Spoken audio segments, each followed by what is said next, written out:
Matthew, I don't need to tell you the value that comes with the quarterback who can not only throw it, but also run it. Our friend Rich Rebar always talks about it as a cheat code. Yet, quarterbacks that have dual threat ability, guys like Jalen Hurts, Lamar Jackson, Kyler Murray, even Russell Wilson and Dak Prescott, they run with their legs. Aaron Rodgers had a lot of rushing touchdowns last year, a lot of cheap rushing touchdowns last year. And, of course, obviously, Josh Allen at the top of that list. You need quarterbacks that do one of two things. They either need to have dual threat ability where they run, and guys like Mahomes and Herbert run more than I think people realize, and Dak has over the years as well. Or you need somebody that has massive passing touchdown upside, the way that Brady, the way that Aaron Rodgers does, the way that Mahomes does. You need that. And so other than that, there's too many good quarterbacks. So for you to have an edge at that position on a weekly basis, you need to have a quarterback that has dual threat ability or massive passing touchdown upside. Chris Sims, Matthew says that people like Patrick Mahomes run more than most people realize. Right. Defenses realize that he can kill you with his legs. Yeah. Same with Aaron Rodgers. Right. But both those guys, though, are known for their passing more than their Definitely. rushing prowess. Having said that, both those guys lost their number one receiver. So let's start with Kansas City. What do you think that offense looks like with Patrick Mahomes without Tyreek Hill for him to still come in at QB2? I just kind of scoff at the idea that the people don't think the Chiefs' offense is going to be great. I mean, again, I think there's some benefits here to not having Tyreek on the field to go, well, who do we play in this situation? Who are they trying to go to? I think it can make the offense more diverse. Andy Reid's one of the best offensive minds in the game. Mahomes is amazing. Him and Josh Allen, to me, are the best quarterbacks in football. And, the running, yes, is nice, and he can score touchdowns doing that and all that as well. But his ability to scramble is where I just go. His ability to scramble, manipulate the defense, and then throw some rocket across the field is really what makes him special and almost indefensible at times. So I don't worry about that offense or Mahomes and stats or anything like that at all. Same for you, Matt? Yeah, not at all. I mean, so I trust in Patrick Mahomes. I trust in Andy Reid. Right. Great and by the way, offensive line. and great offensive line. Yep. And also, look, Tyreek Hill's a special player. There's no question.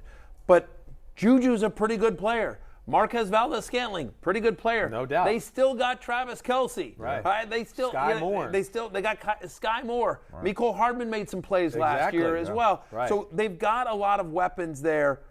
In his career as a starter, Patrick Mahomes played 4 games. Okay, we don't have a lot of sample size, but he has played 4 games without Tyreek Hill. And in those 4 games, he's got 8 touchdowns. He's got 0 interceptions. He's thrown for over 300 yards in all 4 of those games. Yeah. I just bet against Patrick Mahomes and Andy Reid at your own peril. Yeah. Would be my take. You saw my ranks. I have it number 2 overall. Right. Only behind Josh Allen at quarterback. And I'm all in on Patrick Mahomes. Same can be said about Aaron Rodgers. Money in the bank, bet against him at your own peril. Look, small sample size-ish, but 7 games, I believe it is, without Devontae Adams. Yeah. 19 touchdowns and 1 interception. He's the man. Aaron Rodgers the man. I mean, You like Aaron Rodgers, Chris? Well, yeah, he's arguably the greatest quarterback of all time. There's no doubt about that. I think he's in that club. But I don't expect the same statistical output from him this year. I don't think we're going to see 45-6 or, some number like that. I think you could see a year where it's low 30s with, very few interceptions because he never turns the ball over. Right. And I will say, too, his running is dropping off.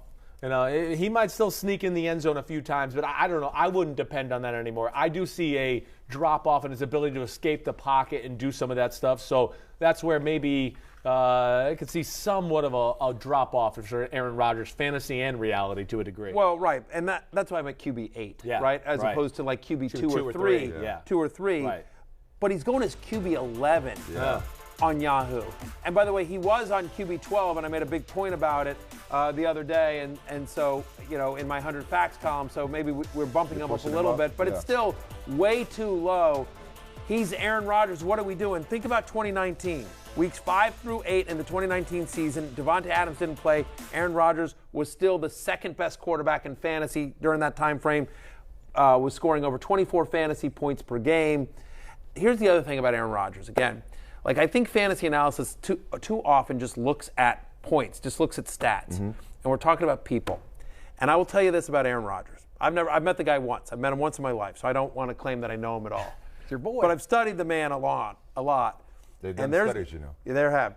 There's not a more petty guy in the NFL. There's not a more chip on his shoulder guy. No, exactly, right? I mean, it's the Michael Jordan meme, like, and I took that personally. Like, that is Aaron Rodgers, right? Definitely. It's the same thing. Yeah. It's why Jordan was so great. It's why Rodgers is so great. And so trust me when I tell you, when he sees people saying, like, why'd they give him $150 million? Why he's not going to be good without Davante Adams. Yeah. Last year, he didn't make the top 10 of the NFL's top 100. Yeah. And what he did, he went out and said, I'm going to be MVP again. Yeah. Right. Make no mistake, he's well aware of everything that people are saying. Right. You can't do it without Davante Adams. And Aaron Rodgers is going to be watch me. Well, it's just the idea of sleeping on a two-time reigning MVP is crazy. But we talk about he's going as QB 11. Like, what are we doing, top people? Of the show. It's like, it's a weekly game, and whether his season-long stats are down or not, there are going to be a lot of weeks where you're going to be damn happy to have Aaron freaking Rodgers as your quarterback. We'd say that same thing we said about Mahomes. I'm sorry, Mike. People that bet against Aaron Rodgers lose. Period. People that bet against Aaron Rodgers lose, and I would say that to fantasy managers that are drafting him outside their top 10 on Yahoo. Like, that might be the craziest draft ADP that I've seen in all of Yahoo. So even in a battle, an ongoing battle against Father Time, you did not bet against Tom Brady. Do you have any concerns about Brady slowing down? None whatsoever. He is a genetic freak of nature. Okay, like, he played at such a high level last year. So when he's 1 year older, no Antonio Brown. Okay, fine. I still think Gronk makes his way back. I have no inside knowledge. I just feel like we haven't seen the last of Rob Gronkowski. But regardless, he's still got Mike Evans. He's still got Chris Godwin. They add Julio Jones. They're going to give Julio Jones some of that magic TB12. Russell Gage. They got Russell Gage, who's a nice thing. Yeah. Kyle Rudolph, I think, was a very underrated signing. I don't know that he has massive fantasy value, but he's a nice big red zone target once again for Tom. Again, Tom Brady's not stupid, right? And he doesn't come out of retirement, whatever, that month-long retirement, if he didn't think he was going to have a lot of success this year. He doesn't need to prove anything. Yeah. He's a first ballot unanimous Hall of Famer. Sure. So for him to come back feels like to me is that he looked around and he said, I can be successul once again this year. And that's that massive touchdown potential and yardage potential that you're talking about with fantasy. I know you just love seeing the rich get richer, don't you, Cris? Well, he's the man. I will say this. I mean, their team is awesome. We know that. I don't know if the stats will be the same this year. There are two reasons why I'm going to get into this a little bit. One, hey, Bruce Arians not being there, I do think there's a little value to that. He is a year older. I look at, Godwin, I don't think is going to be hitting on all cylinders right away. Gronk is not going to be there at least at the early part of the year. The Bucs have the hardest schedule they've had in the years. And to me, what jumps out more than that, they're going to play some teams that can really rush the passer. And Tom Brady, if there's a flaw with him, their O-line is not going to be the same this year. It's going to be good. Yeah. They lost a few guys here and there to where I just go, you look at the games he struggled, it's always the Rams, the Saints, those type of teams, because he can't move off the spot and make a lot happen. Yeah. So again, still going to be one of the best teams in football. Statistically still going to be very good. But I don't think it's going to be 43 touchdowns or something like that this year. I think it does drop just a little bit. You know what? And by the way, I'm with you. He was the third best quarterback in fantasy last year. I have him at QB5. Yeah. So I have him slightly lower than last year. But I think one of the things I like about Brady is the floor. Okay, last year, 9 different games with 25 or more fantasy points, led all quarterbacks. 10 games with 20 or more fantasy points, tied for third most among quarterbacks. Like there's never going to be a week where Tom Brady kills you. No. You know what I mean? Like, he's always going to have something. So I agree with you, slightly lower. Yeah, right. But like we said about Cooper Kupp, he can be slightly lower and still be a very solid fantasy quarterback for you. Derek Carr has been a very solid quarterback for a long time, but fantasy-wise, never had a top 10 season, correct? Feels like that changes this year. I think so. He flirted with it some last year. He was borderline top 10 for a little bit here. I'm just outside my top 10 again because he doesn't run. But think about this. Here's the entire list of quarterbacks in the NFL that over the last 4 seasons have completed at least 66% of the passes and thrown for 4,000 yards or more each of the last 4 seasons. Right, here's the list. Derek Carr. That is the list. That is the list, right? He's never missed a game in 4 years, right? Obviously, we talked about the Carr-Adams connection with college. And it's not just adding Davante Adams. It's adding Josh McDaniels. Yeah. That's something that I think gets underrated. And all due respect to Greg Olson, who called the plays, think about Carr last year. The Henry Ruggs situation, the John Gruden being, the Raiders as a franchise went through so much last year. Yeah. Right. Derek Carr was, kind of a steady Eddie and did an amazing job. It's incredible that team got to the playoffs. I think they actually should have beaten Cincinnati. I think they got some bad calls. That's another conversation for another show. But my fact is that now coming to clean slate, adding somebody the skill level of Devontae Adams and having everyone else back, and plus the creative play calling of a guy like McDaniels, I think Carr could easily be of value this year. There's no question. He's not a sexy guy, but he's currently going. His ADP on Yahoo is quarterback 14, and so I think he matches or at least beats that this year. I would be shocked if he doesn't. You're right. Grossly underrated, can do a little bit of everything. McDaniels is the best offensive mind. McDaniels is up there with Andy Reid, Sean Payton, Shanahan for the best offensive minds in football over the last 15 years. And then you couple in, like you're talking about, Adams, Waller, Renfro. I think that, I'd be shocked if he doesn't have a real big year. I don't know why you don't have Joe Burrow in the top 10, though.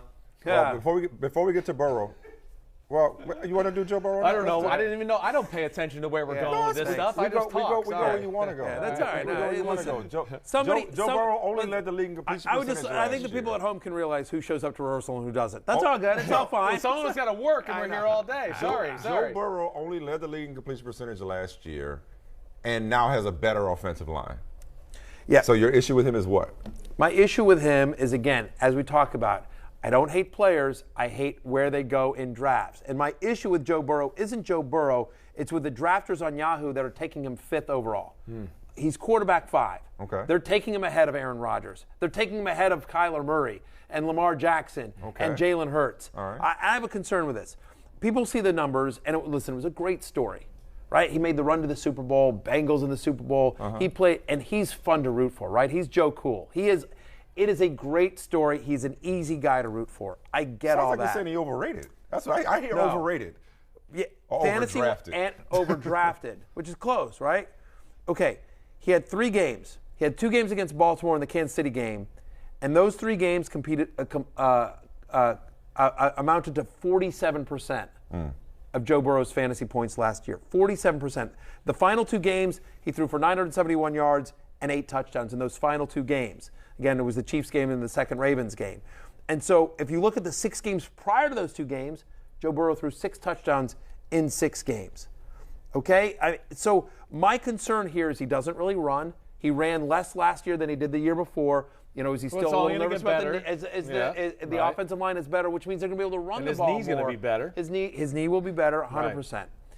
Again, what we just said is for a quarterback to be inside the top 10, he needs to either have massive passing touchdown upside or have rushing. Okay. He's not going to run the way that, the Kylers, the Lamars, the Joshes of the out. So the question is, does he have massive touchdown upside? And I would argue I'm nervous about that because of the inconsistency we saw last year. I think they'll be more effective at running the ball. They've also got a really good defense. So he's not going to get into as many shootouts, right? I think Joe Burrow is a great NFL quarterback, and I think he will be a fine fantasy quarterback. Right. I don't think he's a top 5 guy. Chris, set him straight about this bad mofo. I don't. This is one I don't agree with Matthew. Yeah, Burrow to me is the natural. I only think it's going to be a jump off of what we saw last year. You're talking about what happened at the end of the year. I just go yes, and that's what you're going to see continued onto the year. And they're a young football team that I just imagine will only get better. So Burrow to me is super talented. Fantasy, I do think there's too much on the running aspect of it, so I understand that aspect where I lose that. But at the same time, I have a hard time thinking that the stats won't be the passing stats that you kind of talk about with some of the other guys with those weapons and just their growth and where they're going. Let me ask you some questions. Yeah. Let me ask you some questions. Just real quickly. All right. Who'd you rather have? You and I are going to be in a fantasy league this year. Right. Who would you rather have, Joe Burrow or Tom Brady? I mean, Joe Burrow all day. Tom Brady could never. Brady? Well, in real life, it's not even close. Tom Brady could never have brought that Bengals team to the Super Bowl last year. Never. Okay, I'm sorry. It's completely derailed this conversation. Wait, in real life, you'd rather have Joe Burrow over Tom Brady? 100%. 100%. You know what? I'm not going to let you do this. Yeah. I'm not. No.